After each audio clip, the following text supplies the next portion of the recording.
Hey, you. Yeah, you. Have you ever thought about starting your own podcast?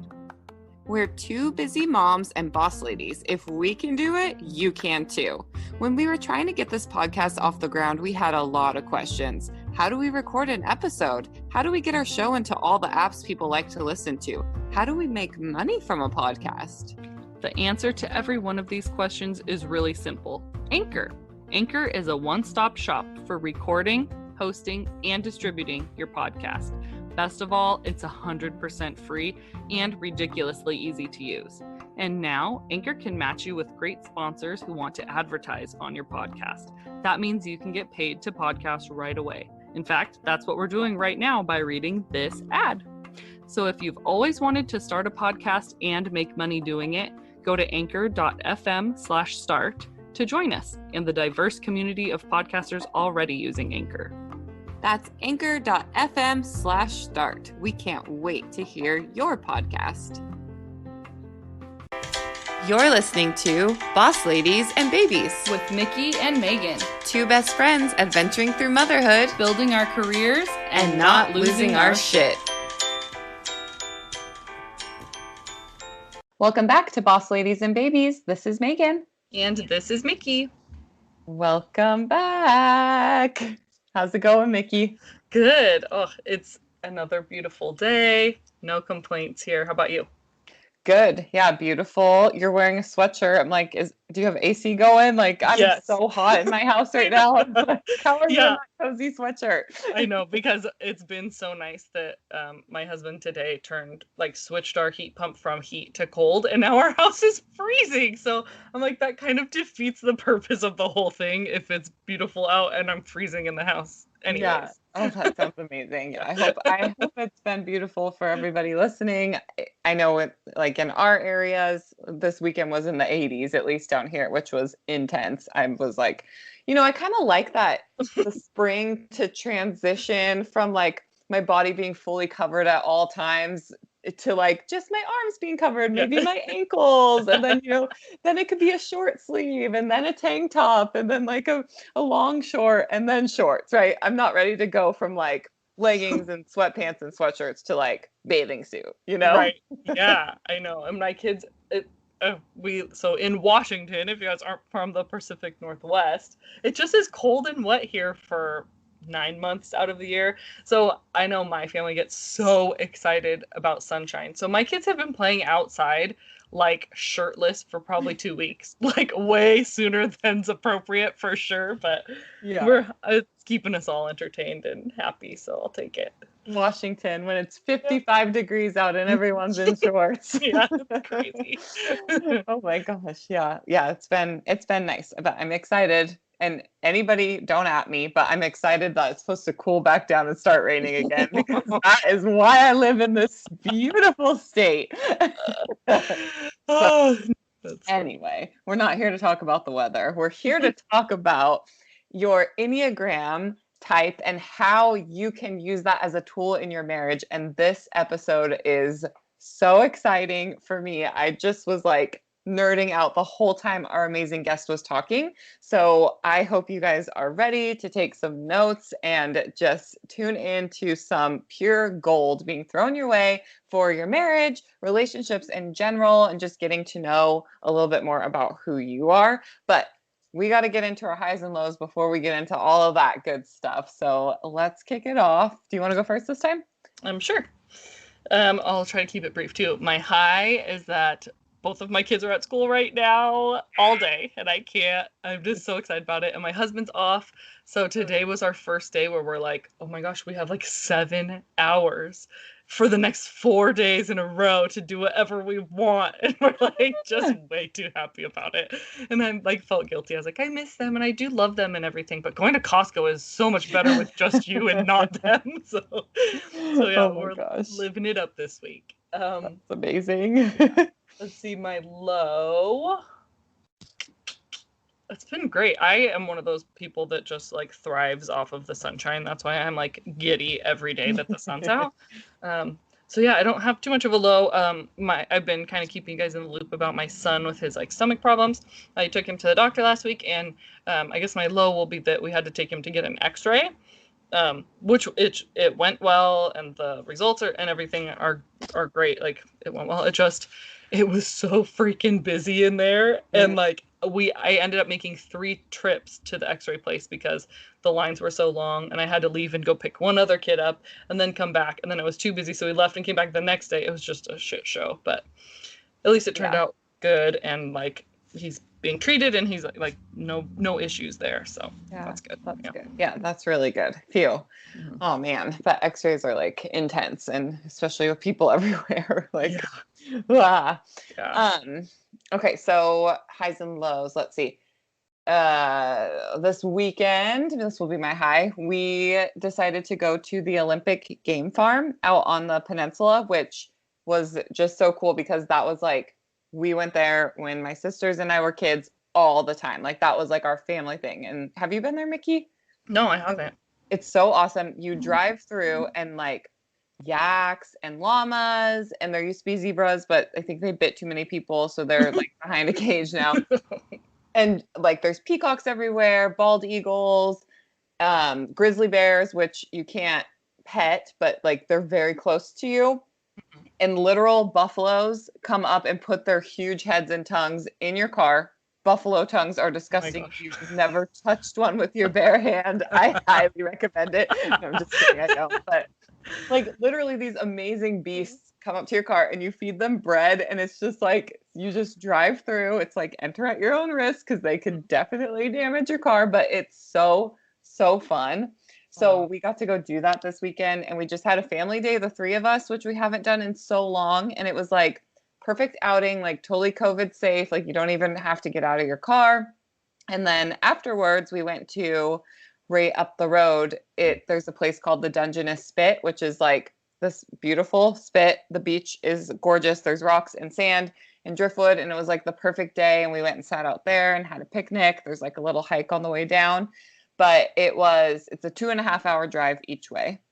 And you drive through the game farm. So it was like 7 hours in the car. Oh, yeah. And my daughter doesn't sleep in the car. And she was amazing. She didn't cry or whine or like, I'm like astonished by her. So it was just like the best day. Like, we were more grumpy than she was after being in the car all day. Like, we just had like the best time though. So yeah, definitely cool to show my kid like things that I used to do as a kid.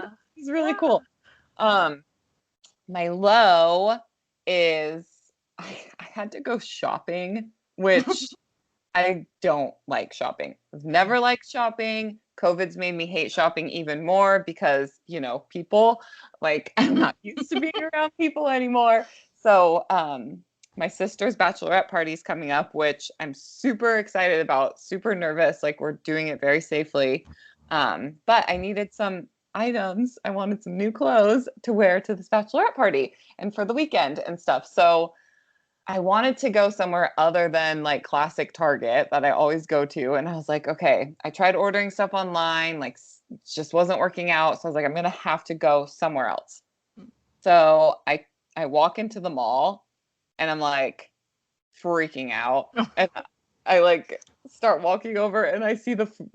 I had to cross through the food court, and everyone had their masks off because they were eating. And I was just like, nope, can't do it. So I like walked out, and I tried to find another entrance to go in. And like I walked in, and it just like so many people everywhere that I was just like, I cannot do this. And so I didn't do it. And I just went to Target, and I got a lot of really cute clothes at Target, and that's what happened.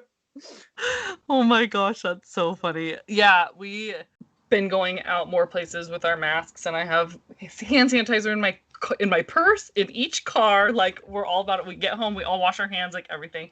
But some places we've gone, and I'm like, how are there so many people here? Like, this is crazy.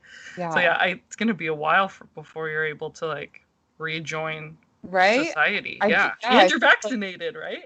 Yeah, I'm fully vaccinated. Like, on the day this episode comes out, I'll be exactly 2 weeks. Like, but I don't know. Like, it just, that many people in an indoor space just freaked me the hell out. And I know that a lot of people are probably feeling that way. I'm real nervous about this bachelorette party because I haven't, like, go to a restaurant, which I have not done in over a year. Like, I have not been to a restaurant. So I'm excited. Like, I'm vaccinated. It will be safe, but I'm just like so nervous. Like, this is like, okay, this is like 0 to 100, like jumping back into like society. So, Yeah. but I'm glad. Yeah, I'm glad that like people are starting to slowly get back out there safely and all that. So yeah, good stuff. All right. Well, I'm excited about this episode. Like I already said, it's just like so different than anything that we've done before on the show, I feel like. So, our guest for this episode is Katie, and she is a certified Enneagram coach. So, she shares her knowledge that she has sought after in her own life and experiences to help other couples so that they have tools to build their one of a kind marriage and to help the next generation with having emotional intelligence in their marriage, in their lives, with themselves. She teaches us all about what the Enneagram is, what Enneagram types look like, what to do with this knowledge that you have, and just shed so much perspective on something that we have at our fingertips that we might not have ever used before. So please welcome to the show, Katie, right after this break.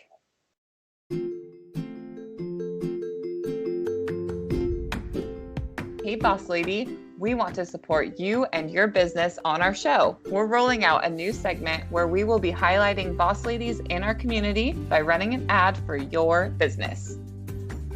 Shauna Sutcliffe is a yoga therapist specializing in desk bodies. She helps people release tension and recover from chronic pain or injuries, or simply regain joy and mobility in their lives and bodies. She offers public classes or one-on-one sessions, and she uses a variety of tools from the yoga aerial swing to therapeutic yoga, self-massage, and KT taping. Her Yoga for Desk Bodies class is online every Wednesday at 12, or there are a variety of other classes in person and online. She's also offering a free first class to our audience, so just mention this episode. You can email her at s.shauna, shaunna, @gmail.com, or contact her through her website at risingtidewellness.org. If you're interested in us promoting you on our show, then send us an email and let's get bossy. Hello, Katie. Welcome to the show. We're so excited to have you here today. Thank you so much for having me. I'm excited. Well, we can't wait to talk to you all about marriage, relationships, Enneagrams. Is that how you pronounce it? Yes. However it comes out naturally. Cool. But before we get started on that, why don't you go ahead and introduce yourself to everyone? Tell them who you are, what you do, what makes you a boss lady. Yeah, so I am Katie Allen Harris. I am a wife of 5 years.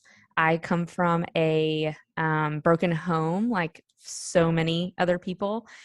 And with that came a lot of different dynamics and a lot of different personalities. So through the years of growing up, I learned really quickly how to manage those dynamics and how to keep peace within those dynamics. And before I got married, I thought, wow, this is, everybody says that communication is the hardest piece. So I'm going to be so great at this. When in all reality, the piece that I had been keeping all my life was kind of a false piece. I had learned really well how to people please and how to care about making sure that potential issues were kept kind of swept under the rug, and that we would just kind of even that rug out so we weren't constantly tripping over it. Mm-hmm.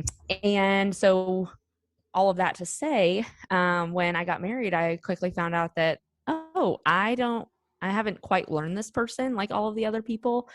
And I did not have the gift of seeing positive, healthy communication growing up.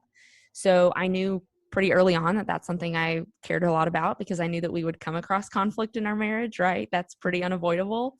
And so I did a lot of seeking out answers and studying and reading the books. And then a few years ago, I came across the Enneagram, And that is when all of these things just really clicked. I was able to put together what our core motivations are, as well as what our styles of handling conflict, approaching, handling within, and then healing from. And with that, we were able to really dive in and create a roadmap to, instead of just handle conflict, but really use it to create and build emotional intimacy within our marriage. And so that's what I do now, is work with couples, and actually have just launched a podcast called the Teammates Podcast, where we really dig into all those things and the truth and what it looks like to build a one-of-a-kind marriage that withstands the test of time. So that's just a little bit about what I do. Oh, I also have a dog that I am very obsessed with. So you may hear her at some point, hopefully not, but her name is Fancy, and she is the light of my life. Oh, cute. I love that name. Aw. Yeah. Well, we're used to hearing like dogs, kids, husbands, sometimes like all the things happening in the background. So don't even worry about it. Yeah. I'm so excited to talk to you. Like so excited to talk about this, because I feel like your story is so similar to so many other people out there and can relate to at least some parts of your story, right? And I don't know if it's a generational thing, like how we were all raised, but the way that things have been unfolding as our generations coming up, it's so much easier to learn these things about how to communicate that we were really never taught as children.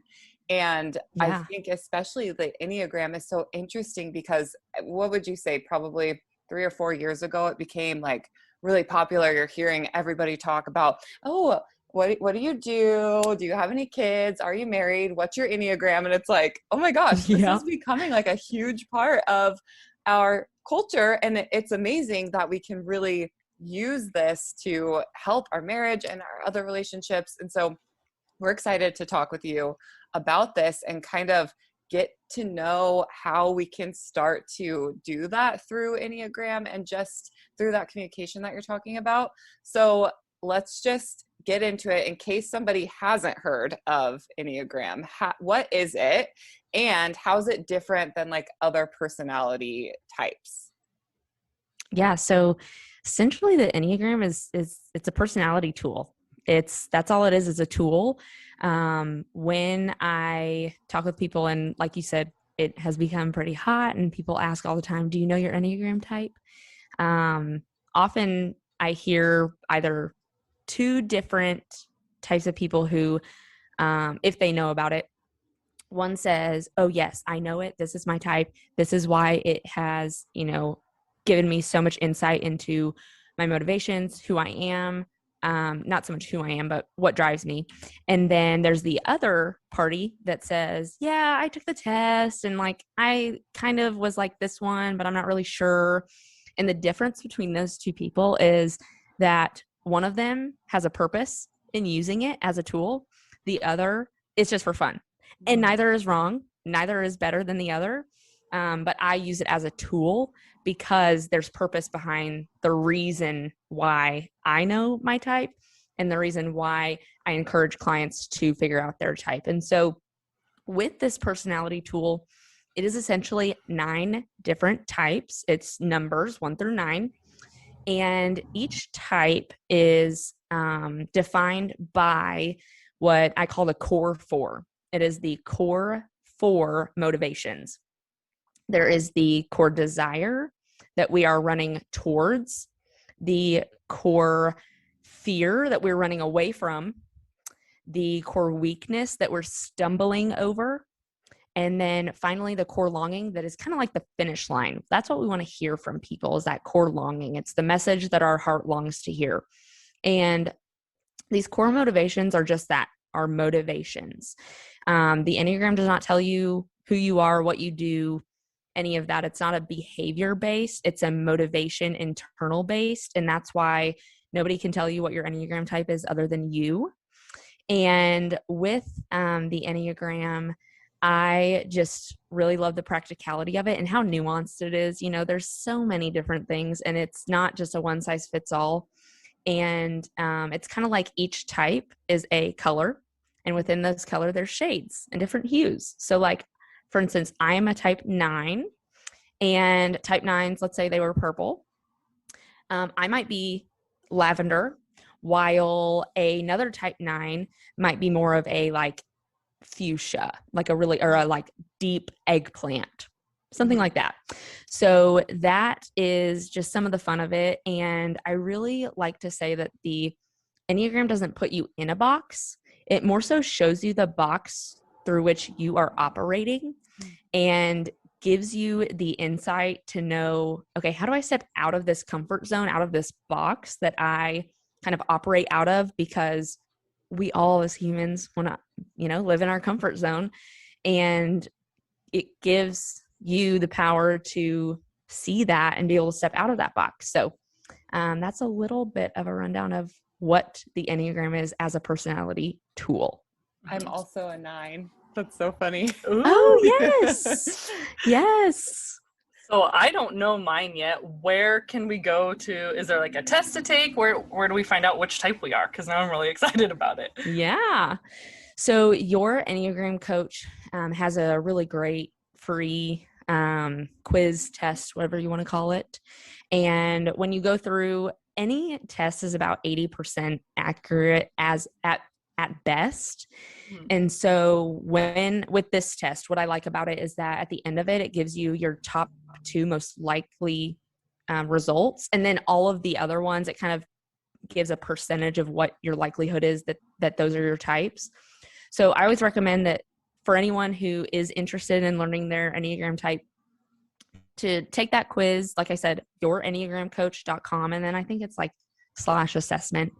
And when you get those results, you kind of want to take those top 2 and look up the core weakness.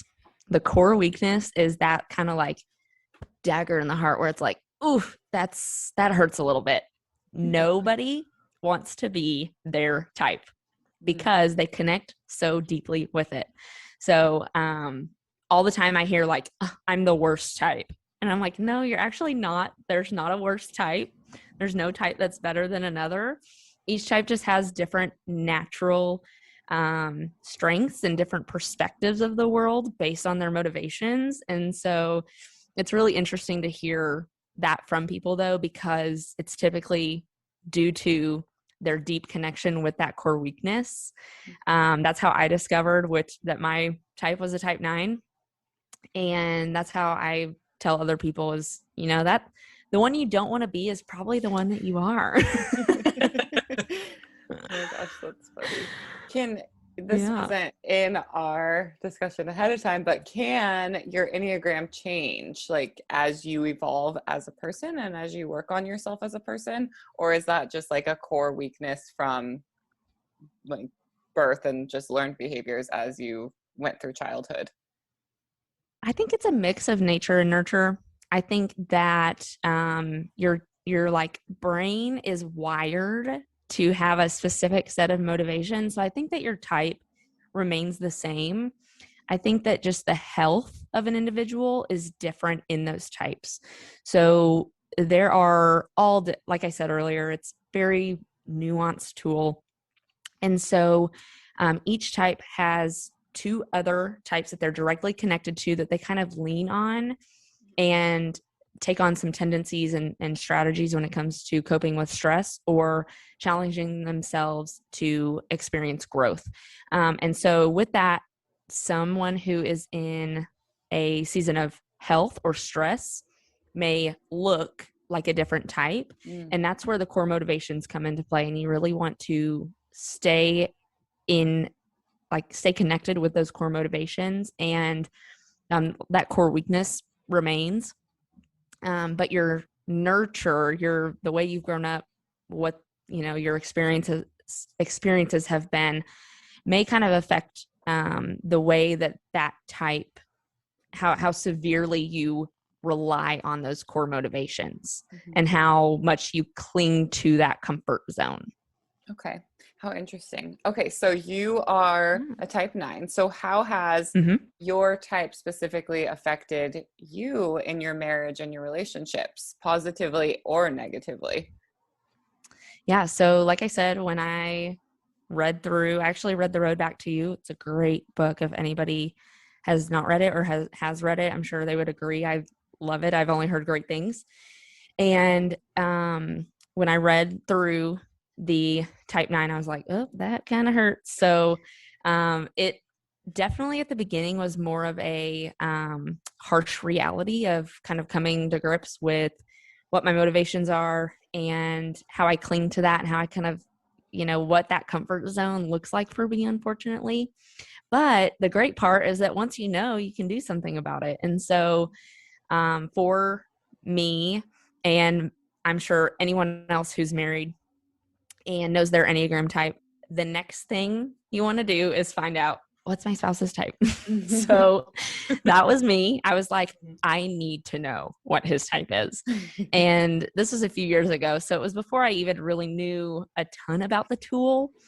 And I had, kind of thought what his type would be. And thankfully, I didn't, often people will kind of type others and change their reactions around them based on that, which I don't always recommend because, again, it's just a tool. It's not to label anyone.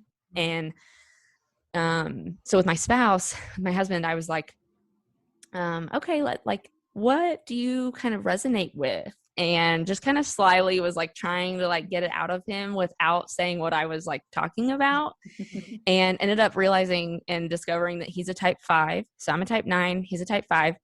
And with that, I just really, like I said earlier, we kind of dug into what our approaches to conflict look like, which they're pretty similar. And that's not necessarily an automatically positive thing.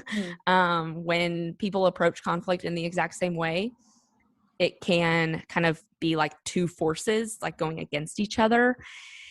And so for us, it definitely was that where it wasn't as effective. We weren't being as effective as we could be. And so thankfully we were able to kind of find out how to be more effective without like changing each other. We're still able to be ourselves, just be more effective in our communication.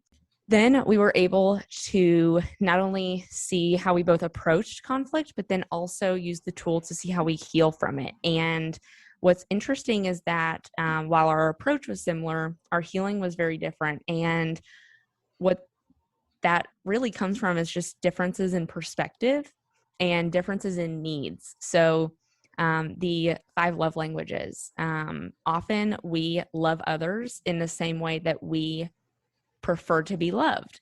So having an awareness of how we like to be loved, or for instance, how we heal from conflict, we can then extend grace to the other perspective. And a lot of times in our culture, we have this idea that we deserve to be understood. And not only do we deserve to be understood, but we also believe that our perspective is the truest and the most important. And in a marriage, that is not going to work very long, unfortunately. So what it gave us was a tool that not only made us aware of our own tendencies and what the why was behind those tendencies, it then also gave us the ability to communicate it. Our brains actually have the like limbic brain part of our brain is responsible for making decisions. It's also the part of our brain that processes and is driven by emotion, but it has no ability to produce language. So that is where our prefrontal cortex comes into play and processes what our limbic brain, our emotional brain, is saying, and it kind of confirms our decision with logic. So that is why when we're feeling something, sometimes you may be feeling an emotion, but it's really hard for you to explain it. It's really hard for you to get someone to understand because you can't even quite explain it yourself. Mhm. And so that's what this tool gave us the ability to do, was to put words to the emotion behind why we needed to heal the way that we needed to heal. And I'm talking healing from, a disagreement about how we load the dishwasher. It's everyday things that we can use this tool to plug and play and have an awareness so that we can then communicate that emotion and understand ourselves better, but then also have that communication come back from our spouse so that we can better understand their perspective, and gives us that ability to be personally responsible for understanding them and giving them grace. So that is just the long short of it. Wow. Yeah. I mean, because usually it's never about loading the dishwasher. Like, it's our needs aren't being Right. met, and we might not even realize we're not meeting the other person's needs. And wow, what a great tool. Right. I'm really interested in. I never thought about using this like in marriage as a tool. I just, I've heard so much about it, but I've never realized the power of that. And what you said about putting like words behind an emotion that you're feeling, I feel like that's a really common thing for, I don't want to generalize, but like I feel like men a lot of times, at least like my husband and a lot of men that I know, have a hard time naming that emotion, and women too. But so if there's something like a tool that will help you name that emotion and the why behind it, that's huge. So it's super great.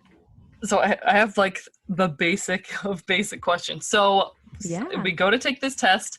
What do your results actually look like? Are we talking like horoscope style, just like a few sentences about like, how your day is gonna be and what you're like, or like what are we talking about here? So when you get your results from that quiz, it's been a while since I've done it myself, or seen someone else's, but I'm pretty sure it has like a drop down where you can read kind of descriptions of each type and typical tendencies. So that's why I kind of recommend looking into that core weakness on your own, because it doesn't dig into those core motivations. I have a lot of resources on my Instagram, all that good stuff where you can kind of do like the just kind of rabbit hole. But having a reason to see what your type is really the main point. So if this is something that is sparking your interest, there are a lot of different ways to work with me or to figure it out on your own. It only took me about 3 years to figure it out, but to each their own. Right. Oh, okay. Yeah.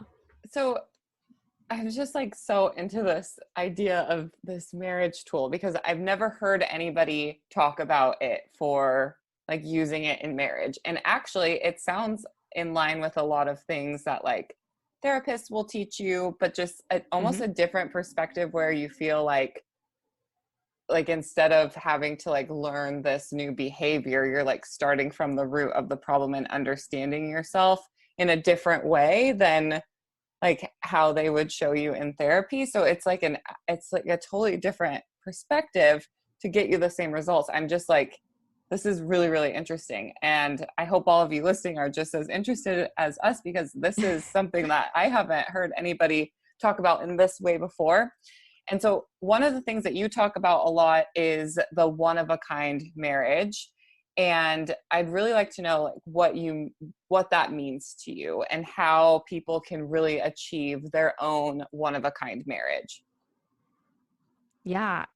With the Enneagram, there are 9 different types, and within those types, so many different shades. So obviously, anytime you pair up different types, then their marriage is going to look different. Their communication is going to look different. What matters to them is going to look different. Their passions, all of that.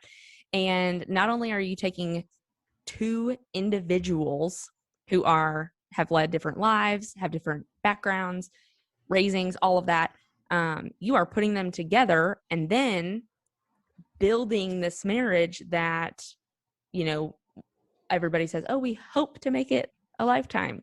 Well, I want couples to have the tools to know that they're going to make it a lifetime. And what it comes down to is being proactive about it. How do we, proactively find ways to be intentional in our marriage.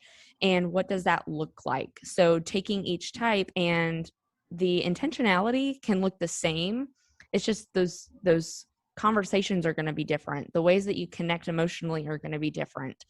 The conflict is going to look different. And so the other piece of that is, we live in the world of social media, and social media is a comparison trap, and comparison is the thief of joy. And not only is it going to steal your joy, it's going to steal your marriage joy too, because if we get to comparing our marriage to their marriage, well, then even though we want that one of a kind marriage, we're really seeking to have their marriage. We really think that their marriage is going to be better than our marriage or the best for our marriage, when that's not reality. Reality is not that our marriage is going to look exactly like someone else's, or should. It shouldn't. It's going to be unique, and it's going to stand out. And you can have that marriage that others can look at and respect and admire without having to compare and play the comparison game. And so that's what a one-of-a-kind marriage is to me, is, playing on your strengths, being okay with your weaknesses and growing from them. Life is constantly evolving. You're constantly evolving as individuals. So of course your marriage is going to constantly evolve. And that is a good thing. And so that's what I love so much about using the tool, is that it gives couples the awareness to unlock that, aha, this is our marriage, just ours. And so I just love it. That's really cool. So we can use those tools to strengthen our relationship. I like that we can strengthen our relationship with ourselves. Do you think then that the Enneagrams could predict the likelihood of a relationship succeeding? I don't think so. I don't think there's any pairing. I know there's not any pairing that's better than another. It boils down to the health of the individuals, the health of the marriage. If we're going, so the podcast is the Teammates podcast. And the reason for that is because we all want to be a team in our marriage. We want to feel supported and appreciated and encouraged. And that's what a team does. A team prepares for and they do the drills before the big game. And we want to think of conflict as the big game. Conflict is this third entity. Conflict is not our spouse. It's not our partner. They are not the conflict. We're not against them. We are with them against the conflict. And whether that is, figuring out your differences of perspective, or literally there's a conflict that is against us, either way, we are joining together. We're going against it.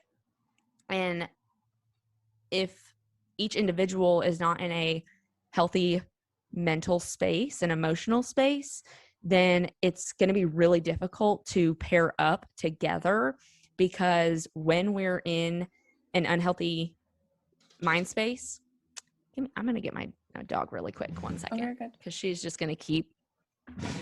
Did you hear her? Mm-mm. No. There's dogs outside of my house that are barking that I could hear. Can you hear the dogs at my house barking? Okay, good. No, not at all. She's like scratching at the door, and I thought that you might be able to pick that up. But nope, we couldn't hear it. So with individuals that are not in a healthy space, they are going to be in a mode of self-protection and self-preservation. And that's really difficult to build and reinforce that team structure when either individual is in that frame of mind. And that is what the main difference between counseling, like you were mentioning, and therapy, and coaching, doing courses as a couple, things like that. Because reactive is dealing with that individual health, maybe potential trauma, whether it's capital T trauma or lowercase t trauma, and really, reinforcing that foundation. That's the work that I'm in, is reinforcing that foundation and giving couples and working with couples to give them the tools so that they have them to go throughout the rest of time. Because we're going to face challenges. We just don't know what they're going to be. And then on the other side of those challenges, those big games, we want to have that victory where we're building emotional intimacy through it. It's, just like a football team. After the big game, they win. They're celebrating together and they tighten that bond. They become a tighter team. And that's where you can use conflict to build emotional intimacy. Mm-hmm. Oh my gosh, I love all of this so much. So one of the questions I was going to ask you was, are there people that like certain numbers or types should stay away from each other or certain mesh together better? But you kind of already answered that. So I'm curious So there's not types that should avoid or you should be looking for a specific type. But there are typically people gravitate towards others, mm-hmm. and it's based on different, psychology, concepts. Yeah. I guess, the birds of a feather flock together, mm-hmm. opposites attract, and then admiration, attraction. So some couples are going to find that they are attracted to one another because they're familiar. Birds of a feather flock together. There's going to be couples that attract, and that similarity can be because the other person is similar to their first family from their childhood. Mm-hmm. It can be because they're similar to them. Mm-hmm. The opposites attract. They could be very opposite types, where their strengths are opposite, something like that, or they're opposite from their family. Same concept. And then the admiration of being attracted to someone because they have natural strengths and tendencies that you admire. Mm-hmm. So that's kind of what I say about the gravitational pull towards specific type of people, because often we are, but it's not really because of the Enneagram type. It's more so because of something else. The Enneagram type is just what is similar. Okay. That makes sense. And so then knowing your Enneagram type and knowing kind of what it is that your motivations are and what your conflicts are and things like that, do you find at least, or should people be actively seeking other people with Enneagram types that feel compatible with theirs? Is that a way to use that tool to start surrounding yourself with people who kind of fit into what it is that you need? You can, for sure. I did notice that after I discovered my type, I started, so again, being a 9, 9s are connected to the type 3 in growth. But then even though they're right next to the 8s, often pretty different from 8s, often just naturally. And I found that I gravitate towards them because they challenge me to grow. And so it can differ. It can be based on, the season of life, whatever. I think that, again, it just really boils down to the health of an individual, being the most important thing. If somebody's in a healthy space, then they're going to be positive influences in your life, period. Right. Yeah, that makes sense. So kind of to summarize everything that we've learned already from you today, if you could give us just one tip on how to start using our Enneagram, today, what can I take from this and start using in my relationship? One thing. There are, I'm trying to think of the most important. So emotionally intelligent relationships thrive off of positivity. Being positive about your past, present, and future. So whatever that looks like for you, what I recommend is starting a gratitude practice, daily habit. And I actually, super shameless plug, will be starting a Thankful Hearts Challenge on May 1st. So by the time this is released, registration will be open, but it's a free challenge just for couples to basically get prompts for implementing that daily habit. And it's proven that over a 21-day period, if you spend 2 minutes expressing gratitude, your brain rewires. So it's kind of like, if I know you said you have a dog, my dog in the backyard, she has a path that she takes every time. And that path is like worn down. You can see where she walks because over time she's created that path. And now it's just, you see it. And not only does she follow it, but other dogs that come over, they follow it too. It's like they see the trail and they just take the trail. That your brain's the same way, where over time, the more you do something, the more it becomes a very natural path that's just easier to take. And so if that's what this is based in, but that gratitude challenge, you don't have to, or that gratitude daily habit, you don't have to join the challenge to implement that habit. It's just going to be an easy way to get it in your inbox. I know that for all the boss ladies that are busy and have other things going on, sometimes it's nice to have that convenience and to get prompts that you know you're going to be connecting on a deeper level. And what that does for you is kind of bring some of those sparks back. And you know what emotional intimacy leads to? Physical intimacy. And we can all use some more of that. There you go, yeah. I love that. Oh my gosh. Yes, this is so cool. Yeah, I'm Did I excited embarrass you all? No, no. We're like, so. So, moving forward. Oh my goodness. Well, I love the idea of that challenge. I'm like, okay, sign me up. I'm going to talk to my husband about that because I think that that's exactly what we need. Like, we find in our marriage, just to be like really transparent and open, when we're in the grind of life, it's just so easy for us to just get so like down and irritated just about nothing, just because we're tired. And like what you're saying with that path, like we're just going through the motions of all the stuff that we have to do, and we forget to take that time. So yeah, that challenge sounds amazing. We'll make sure that we get that out there to everybody, because who doesn't need something like that in their life? We could all use some gratitude for sure. Yeah, and some I've physical heard, intimacy. Yes.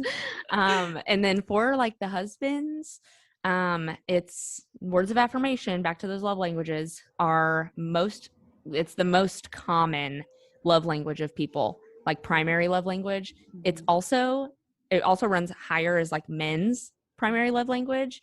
So a lot of women are like, I don't know that and I'm like, you tell him, you're going to be telling him like how much you love him and why you appreciate him and all the great things about him. He will be so ready to sign up and do that with you, or just do that with you on a daily basis. You know, men don't need a lot of coercing into hearing what is wonderful about them. They are ready for it. They want to hear it. So it's a great habit. It's so easy and good, and it can happen over text, over the phone, all the things, and you will get some heart eye emojis back. I love that. Okay, well, I don't want to let you go. I want to talk about this all day, but we will go ahead and move forward with our next segment, which is our hot mess moment. So we all know life is full of these moments where we've been total hot messes. We've all been there. We can all relate. So this is your chance to share one of your embarrassing confessions of a hot mess moment. So while I work with couples, my marriage is not perfect. It is definitely one of a kind. But we were at dinner and my husband picked up the bill and, got, right out. It was a nice dinner. Okay. Nice dinner. And I saw him write the tip amount, and it was not even 10%. And I was like, and I looked at him and I said, that is not appropriate. We are going to be like, if we're going to go out and eat right, we're going to be generous when we get good service. And generous means above 20%. 20% is like a minimum in my mind. Yeah. And he grew up, a fairly frugal family, for like good reason. And so anyways, so I'm like giving him a hard time about this tipping, and I was being like, not like the kindest and like just a little sassy. So we leave. I'm still talking about it in the car. Okay. Still going on about it. I'm like, we are okay to tip a normal good amount. And I just really think that we should be generous with that. And he says, will you pick that receipt up off the floor? He had put it in like the floorboard. And I said, no, I'm not picking it up. So I'm continuing the sass. He goes, just pick it up.